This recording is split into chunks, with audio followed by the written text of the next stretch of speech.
Thanks, Tim, and thanks ShareCafe for inviting us to present today. And thank you for those online who are taking the time to listen to this over their lunch break for many of you. In particular, if any of our shareholders are online, thank you for dialing in. Here is an overview of CleanTeq up at the start. We have three divisions in our business, for those of you who are unfamiliar with us. CleanTeq Sunrise is our battery metals business. CleanTeq Water is our water treatment business. And we have an innovation and technology group which services a lot of the technological advancements that we have. We're called CleanTeq Holdings for a reason.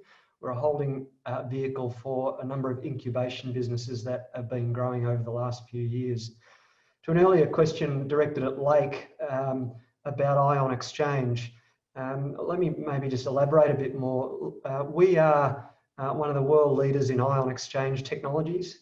We are experts in separation and extraction, both in hydrometallurgy for metal and in water treatment. Ion exchange is a well-established, well-developed technology. It's been around for 50 or 60 years. Most of it was developed through the former Soviet Union to support Russia's weapons program in the early 50s and 60s. There are 24 operating ion exchange plants at commercial scale around the world running today. CleanTeq's built 3 of them in the last 12 months, which I'll show you a few of later. But let me assure you that ion exchange is a very versatile, well-established and sensible way to look at metal recovery and water treatment. Next slide, please. Let's talk about our battery business. I don't have to convince people very hard that the greatest industrial challenge of the next generation is decarbonisation of our planet. We're seeing that today in the emergence of electric vehicles in the transport sector. Metals are the new oil for the future. And the key to that is the technology around energy storage, batteries in particular. The interesting part for me, as someone who spent most of their career in the mining industry, is what this implies for metal demand over the next 10, 20, 30 years. And the numbers are quite terrifying. You can see on the right there, translation of lithium battery growth to metal demand for nickel and cobalt is significant, far more significant than we've ever seen this industry grow before. And supply over the next few years will be severely challenged to meet these demand growth projections. Nickel and cobalt, to me, are probably the 2 key challenges for the industry, simply for the fact that good resources are scarce. For some of them, particularly in cobalt, they're located in difficult parts of the world. Compared to other metals in the battery space like lithium and graphite, they are heavily capital intensive, and therefore supply chain does not respond as quickly. And most importantly, these 2 metals drive the functional performance of a battery.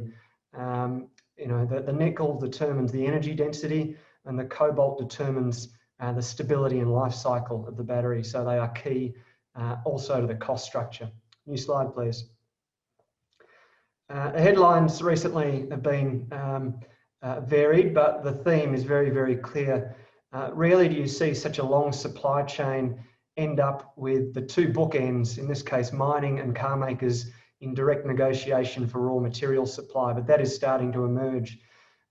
We presented our AGM yesterday, and if you're keen to look on the ASX platform, the presentation materials are there, but we have a very strong view that over the next few years, there is going to have to be significant integration of this supply chain if we're ever to meet the raw material needs of the automotive sector over the next few years, and to deliver batteries at a cost that is necessary to make electric vehicles a reality. And that means, in my view, that in the next few years, you're likely to see at least 1 or 2 of the major car companies make significant investments in raw materials. New slide, please. We are a very advanced project. We've been at this for 5 years.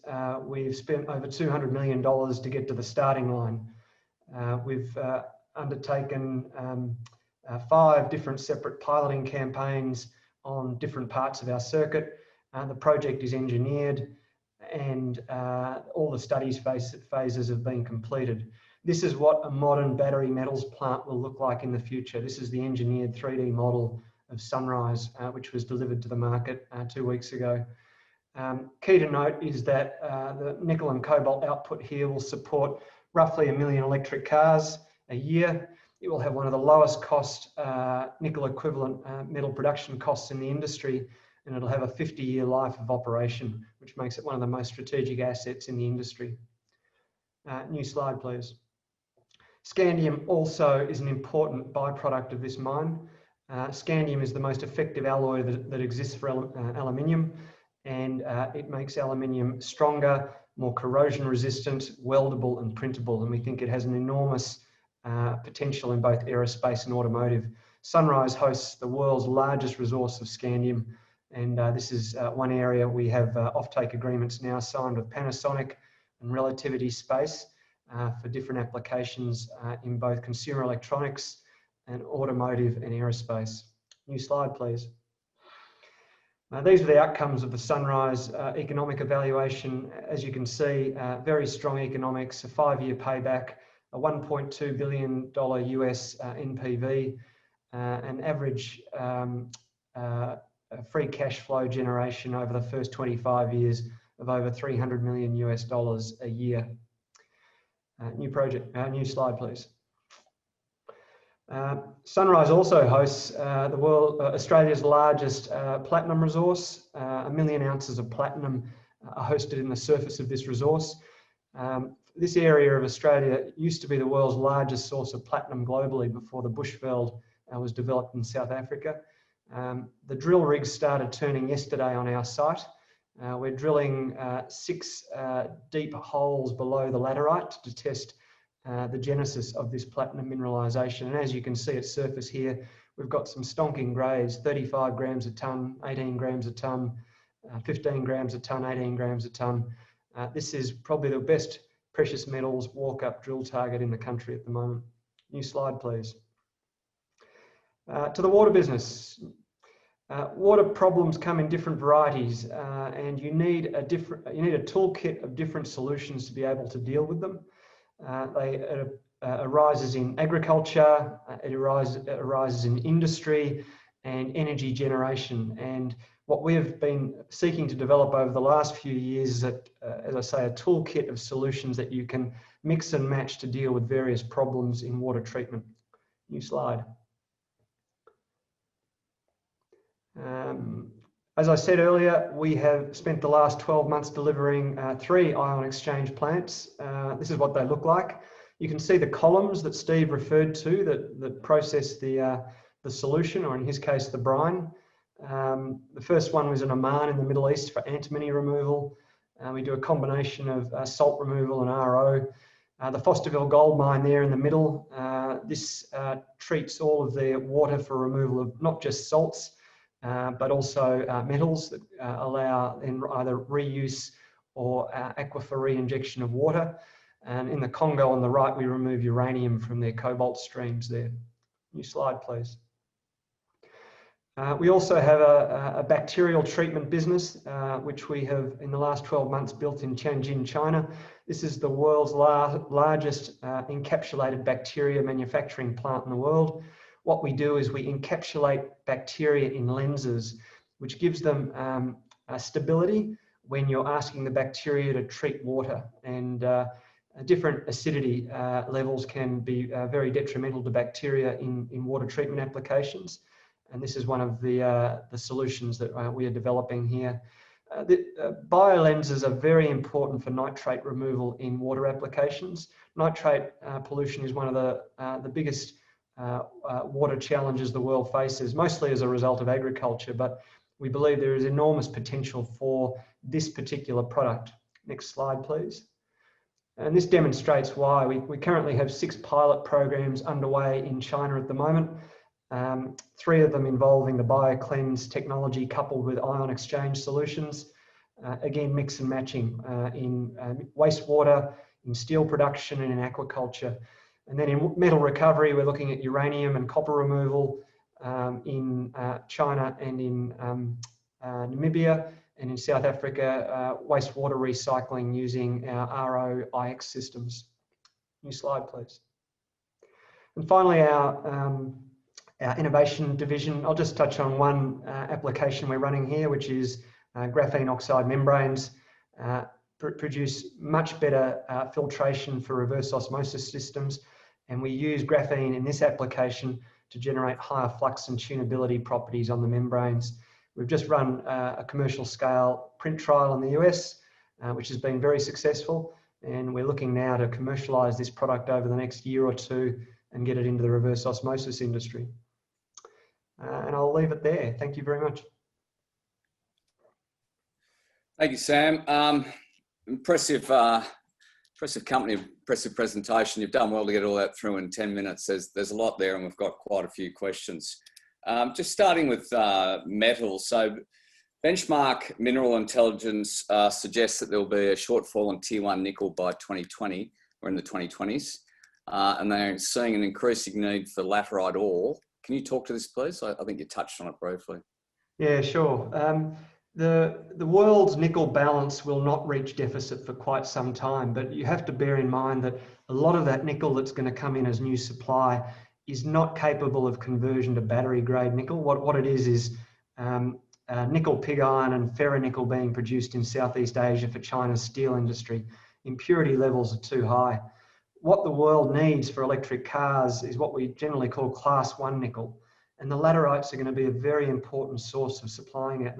The reality is that there just aren't enough high quality nickel sulfide resources globally to meet electric vehicle demand. So the laterites are going to have to do the heavy lifting. That's what Sunrise is. And geologically, it's very beneficial because with these resources, you also get the cobalt credits that are also fundamentally important in the battery cathode. And just on that Sunrise, so the associated scandium at Sunrise really supports your project economics. Is there a global shortage of this product, and what significance does the product have in the supply chain? At the moment, there is no shortage of scandium, but at the moment there is also very little or very few applications that need large volumes of it. And that's just simply because there's never been very much scandium to supply to the market. But since the 50s and 60s, since Boeing and Airbus developed the first scandium alloys for aerospace use, it's been known to be the best alloy that exists for aluminum. It's much like the transition of the steel-based alloys we saw, molybdenum, niobium, vanadium, in the middle of last century. This is what we will see as aluminum products require higher performance over the next 50 years. Scandium is going to play a very, very important role in that. And we will be producing enough scandium at this site, certainly to last the world's demand needs for many, many decades. And Sam, just another technical question here, really. The Sunrise flow sheet uses the HPAL process to extract nickel from the laterite ore. Are you considering using the DNI process with its lower carbon footprint? No, it's not proven.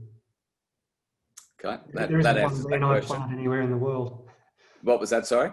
There hasn't been a DNI plant built anywhere in the world, so we would rather rely on proven technology.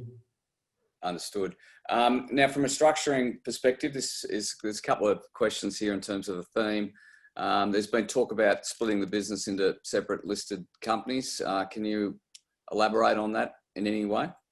Sure. We told the market that a few weeks ago that we were considering a proposal to either demerge or spin out the water business, and that evaluation is still underway. It would, we believe, provide a much clearer investment proposition for investors, where they can have the choice of investing either directly in a battery materials business or a water treatment business. But look, as you've seen from our water business, it's also very focused on metal recovery, and whether it's in purifying water or extracting it for saleable use.